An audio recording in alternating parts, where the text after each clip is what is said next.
Number two, misclassification of impairment loss as provision for investment. Now, I don't know what happened here.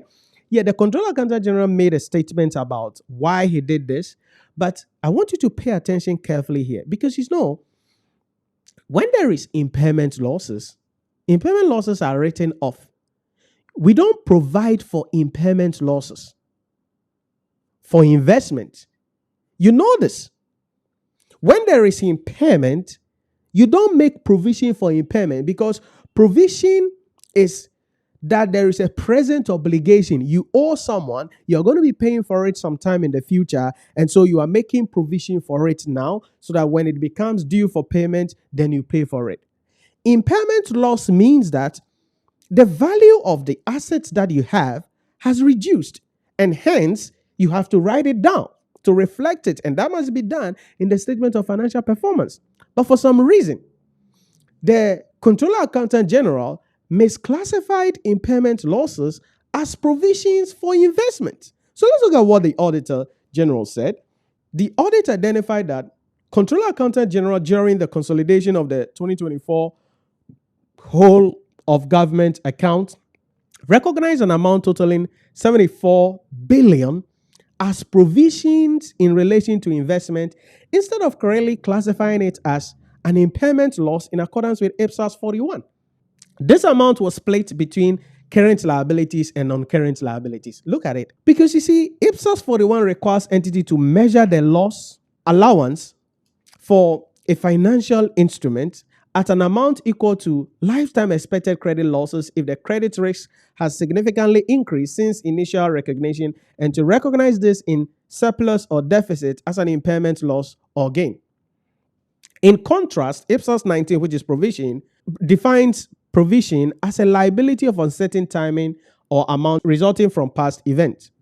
And so the misclassification was attributed to a misunderstanding of the appropriate accounting treatment for the impairment of financial assets versus the recognition of provision for liability. And this is one of the reasons for the qualified opinion. And as I said, when there is impairment, 74 billion, when there is impairment of investment, it's written off. You can't provide for that. Look at what the Controller Accountant General said.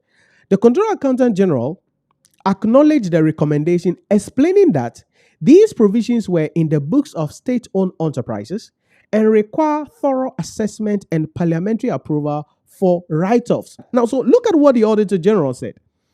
However, the Auditor General maintained that the requirement for parliamentary approval for write-off does not prevent compliance with IPSAS 41 recognition criteria, and that the necessary ledger should be maintained until such approval is obtained.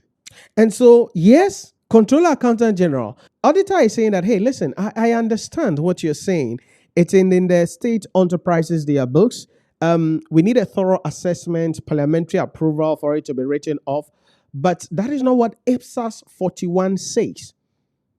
So you need to account for it in accordance with the way the IPSAS is saying, not what you think the law is supposed to say. So you can write it off later on, go and obtain the parliamentary approval. Because if it is write-off and Parliament must approve it, they're going to be approving it all the time, almost all the time. Now, so this indicates a systemic reluctance to fully reflect adverse financial realities in the statement, undermining transparency and suggesting a need for more advanced IPSAS training for preparers, particularly concerning financial instruments. That's very true. So Auditor General is saying that, hey, listen, we need to train people on the IPSAS, especially about financial instruments. You know, financial instrument is one of the accounting standards that is really, really special, right? Even in the private sector, financial instruments, we have 3 different standards, right? We are dealing with IAS 32, financial instrument presentation.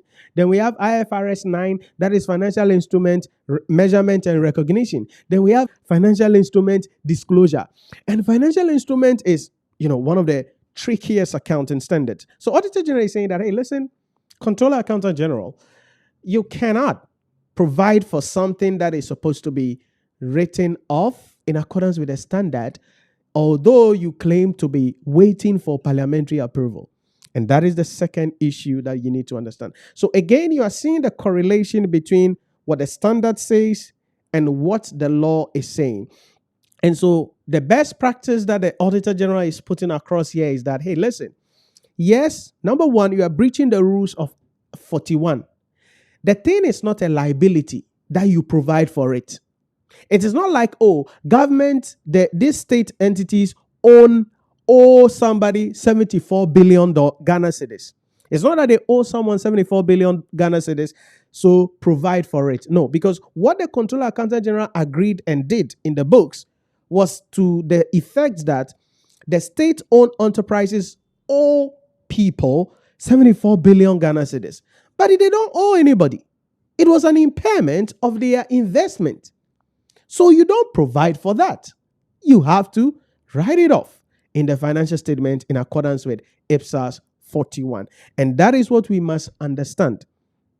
That all the time, the accounting standard, once we are applying the full accrual basis, the accounting standards will take precedence, and we must account for the transaction based on what the standard has said, not based on someone's agenda or someone's goal. Because if not, there will be a lot of misstatement in the financial statement. Because now, it means that this forms part of the liabilities of government. Okay, this 74 billion is now forming part of the liabilities of government.